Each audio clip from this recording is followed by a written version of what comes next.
Pat, Jeff, right now there is still so much information that the investigators are really trying to piece together, but some good news tonight. The two other officers that were injured in this shooting, well, one is recovering in the hospital, the other one is finally home. But we are learning more about this suspect tonight and his lengthy criminal past that does include a prior assault on an officer. People talk about routine stops, but there are no routine stops, as this incident proves.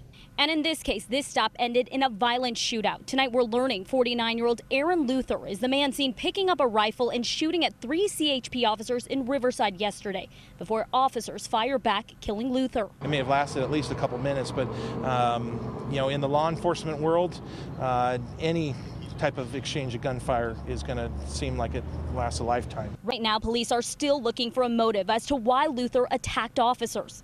Investigators say CHP officer Andre Moye Jr. had pulled Luther over for a traffic stop and was in the process of impounding his truck when Luther grabbed a rifle. 3 officers were shot, including Officer Moye, who was killed. He will be deeply missed by the California Highway Patrol. This whole thing is bizarre to us, and we're lost. You know what I mean? I cried all night. Dennis Luther is Aaron Luther's father. He spoke to KNX 1070 radio and says the suspect called his wife moments before the shooting to come pick him up.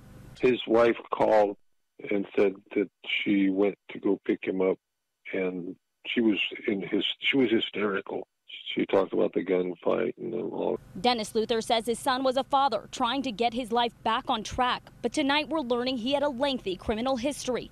In 1994, Luther was convicted of attempted murder and burglary and sentenced to 12 years in California State Prison. He served 10 years before being released, but investigators say he was arrested several times after that, including for assault on a police officer. 2 main people involved in this are deceased, and so we have to backtrack everything and try to figure it out. Although police are releasing few details on the investigation, tonight some good news for the CHP. The other officers shot are recovering. A 6-year veteran was released from the hospital yesterday, while a 4-year veteran is staying optimistic. I visited with the officer this morning, and he was conscious and talking in good spirits. Investigators did tell us that they did serve a search warrant in Beaumont this morning, but they could not tell us what, if anything, was recovered. In Moreno Valley, Leslie Medin, CBS 2 News.